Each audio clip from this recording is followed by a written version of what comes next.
3.6%. That is how much of their income the average American saves every month, after taxes, after rent, after groceries, after everything.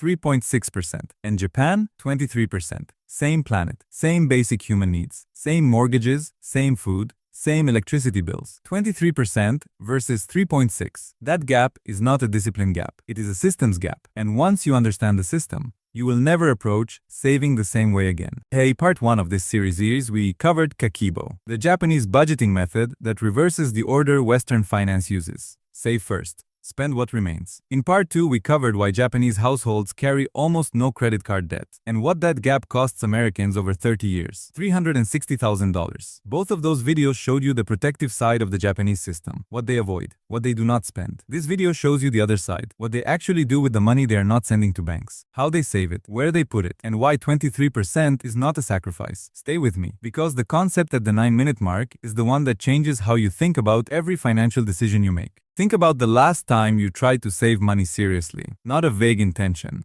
A real decision. This month, I am going to save $500. Think about how that felt by day 10. The unexpected expense, the dinner you said yes to, the subscription you forgot about, the thing that was on sale and made complete sense at the time. And by the end of the month, the $500 was $212, or $80, or gone entirely. And you told yourself next month. Meet Jennifer, 36 years old, dental hygienist, Columbus, Ohio, $62,000 a year. Jennifer has been trying to save for 4 years. She has a savings goal. She has a budgeting app. She reads personal finance content. She knows she should be saving. Last year, Jennifer saved $2,100, 3.4% of her income. She wanted to save $10,000. Jennifer is not lazy. Jennifer is not undisciplined. Jennifer is using a system that was not designed to work. And a Japanese household at the same income level saved $14,300 last year. Same income. $12,200 difference every single year. The standard American advice on saving is this: track your spending. Cut unnecessary expenses. Put what is left into savings. Jennifer has done all three for 4 years. Here is what Japanese financial culture does instead. And this is the part that most Western personal finance refuses to acknowledge. Japanese saving is not a result of the month. It is a decision at the beginning of the month. Before the month starts, a Japanese household decides one number.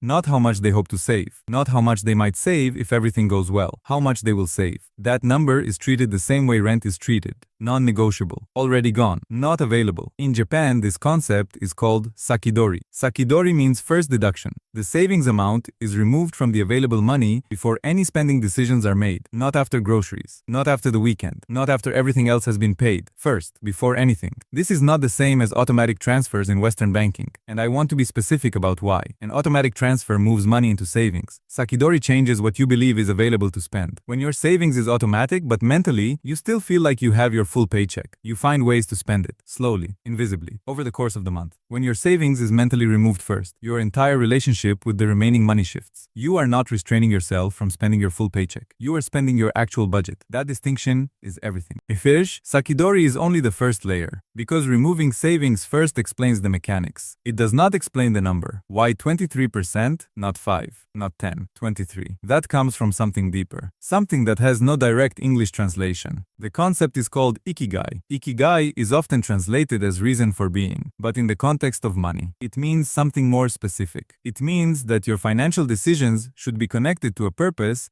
that is larger than the purchase itself. In Japanese financial culture, saving is not about restriction. It is not about denying yourself things you want. Saving is about building the material conditions for the life you have decided you want to live. Every yen saved is connected to a specific future, a child's education, a home that is paid off, a retirement that does not require working until 70, a safety net thick enough that one medical bill does not destroy everything. When saving is connected to Ikigai, it stops feeling like sacrifice. It starts feeling like building. And building is a completely different psychological experience than restricting. Western personal finance tells you to save more by spending less. Japanese personal finance tells you to save more by wanting more clearly. The goal drives the behavior, not the discipline. And here is where the math becomes impossible to argue with. Because the difference between 3.6% and 23% does not show up immediately. It shows up over time. And the numbers are not small. Let us go back to Jennifer. $62,000 a year, current savings rate, 3.4%, annual savings, $2,100. At that rate, invested at 7% average annual return. After 30 years, Jennifer has $197,000. Now the same Jennifer. Same income, same 30 years, but she applies Saki-dori from this month. She sets her savings at 23% of take-home pay. Annual savings, $9,800. Same 7% average return. Same 30 years, $920,000 versus $197,000. $723,000 difference. Same income, same market, same 30 years. One decision made differently at the beginning of every month. $723,000 difference. And here is what makes that number personal. Jennifer is 46 years away from Patricia's situation. Patricia from part 1, 58 years old. 31 years of doing everything right. $89,000 when she needed $420,000. Patricia was Jennifer 30 years ago. The only difference is the decision Jennifer makes this month. Now here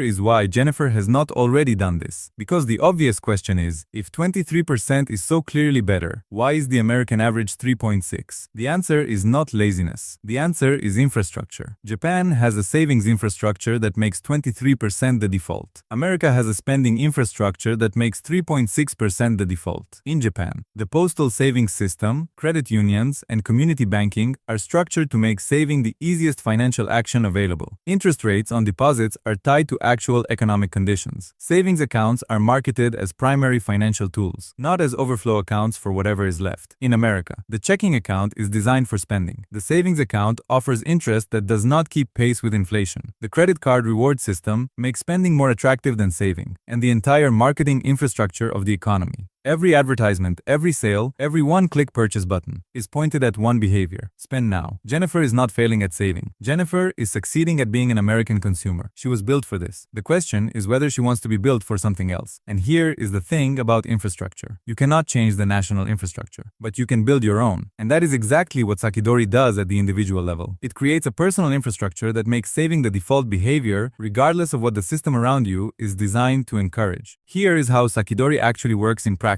Not the concept, the mechanics. Step 1. On the day you receive your paycheck, before you check your balance, before you pay anything, you move your savings amount to a separate account. A different bank if possible. An account with no debit card attached. An account that requires at least one extra step to access. The friction of that extra step is doing the same work as the cultural friction of Haji that we covered in part 2. It creates a pause between impulse and action. Step 2. That savings account has a name, not savings, a specific name. Jennifer's house down payment, or Jennifer's never work past 60 fund, or Jennifer's 6-month safety net. Naming the account is the Ikigai application. It connects the number to the purpose, and purpose is stronger than discipline every time. Step 3. The amount starts at whatever is uncomfortable but not impossible. Not 23% on day 1 if that breaks your budget. 10%. Or 8. But it is a firm number, not a hope, not a target, a commitment, treated like rent, already gone before the month begins. Now here is the concept at the 9-minute mark I told you about at the start. Because everything we have covered so far explains the mechanics of how Japan saves. But there is one more layer, and this one explains why they do not stop. Why 23% is not a painful ongoing effort for most Japanese households. It is simply what they do. The concept is called Kaizen. You may have heard Kaizen in a business context. Continuous improvement. Small gains compounded over time. In Japanese financial culture, Kaizen applied to personal saving means this. You do not try to save 23% from the beginning. You save what you can, and then you improve by 1% every 3 months. 1% every 3 months. Starting at 8% today. In 1 year you are at 12. In 2 years you are at 16. In 3 years you are at 20. And here is the critical insight. Each 1% increase happens after your spending has already adjusted to the previous level. You are not cutting things you love. You are adding savings to the margin your lifestyle has already naturally created. This is why Japanese households sustain 23%, while Americans who try to jump to 20% immediately almost always fail by month 3. The rate of change is too fast. The discomfort is too high. The brain reads it as threat, not progress. Kaizen removes the threat signal. 1% feels like nothing, until you look back 3 years later and realize you have transformed your entire financial life in increments too small to feel at any given moment. Kakibo gives you the system. Saki-dori gives you the mechanics. Ikigai gives you the purpose. Kaizen gives you the sustainability. Together, they are why 23% is the average, not the exceptional. So what does Jennifer do this month? 3 things. Starting tonight. First, she opens a separate savings account tonight. Different bank from her checking. No debit card. She names it something specific. Something that connects to a real future she wants. Second, she decides her starting percentage. Not 23, not even 15. Whatever number feels firm but not impossible. 8% if that is real. 6% if that is real. The number must be a commitment, not a wish. Third, she sets a calendar reminder for 90 days from today. One task. Increase savings by 1%. That is Kaizen applied. That is the entire Japanese savings system reduced to 3 actions that take 20 minutes tonight and 1% more every 3 months. No app required. No spreadsheet required. No discipline required beyond the first decision. Now here is what I want to share with you. Because understanding Saki-dori, Ikigai, and Kaizen is powerful. But the system only works when the tracking makes it visible. In part 1, I introduced the Kakibo method. In part 2, we saw how it eliminates credit card debt. The real wealth tracker that I use every morning was built specifically to make all 3 of these Japanese concepts automatic. There is a savings goal page where you name your target and connect it to a specific purpose. That is the Ikigai application built directly into the tool. There is a monthly first deduction tracker that shows your Saki-dori amount prominently at the top of every month, not buried in a category, first, before everything else. And there is a Kaizen progress tracker that shows your savings rate percentage and automatically calculates your next 1% milestone. I built this because I spent 2 years understanding these Japanese concepts before I found a system that made all of them practical in daily life. If you want to skip those 2 years, the link is in the description below. You can open it in 5 minutes, and the savings goal page alone is worth the 10 minutes it takes to fill out. I want to leave you with one final thought. America's 3.6% savings rate is not the result of Americans being bad with money. It is the result of Americans being perfectly adapted to the environment they live in, an environment that was built, deliberately, to make spending the path of least resistance and saving the path of most effort. Japan's 23% is the result of Japanese households being equally well adapted to their environment, an environment where saving is the default. Spending is the decision that requires justification, and financial reputation is treated as seriously as professional reputation. You cannot change the American environment, but you can build a personal environment that operates by different rules. Saki-dori creates the mechanic. Ikigai creates the purpose. Kaizen creates the momentum. And the gap between Jennifer at 60 and Patricia at 58 is exactly the difference between someone who built that environment and someone who waited for the national one to change. It never changes, but you can. Now, we have covered the 3 concepts that explain 23%, Saki-dori, Ikigai, and Kaizen. We have covered why Jennifer is not failing. She is just operating in the wrong environment. And we have covered how to build a different one starting tonight. But there is something we have not addressed yet. Because saving more is one part of the Japanese financial system. But there is a 4th concept, one that does not exist in Western personal finance at all, that explains why Japanese households can maintain this system even when life becomes difficult, even when the unexpected happens, even when the economy turns. It is about how Japanese culture thinks about financial anxiety itself, not how to avoid problems, how to relate to them differently when they arrive. That is part 4. And I would argue it is the most personally useful concept in this entire series. If this video helped, the algorithm shows it to more people when you watch one more. That video is right here.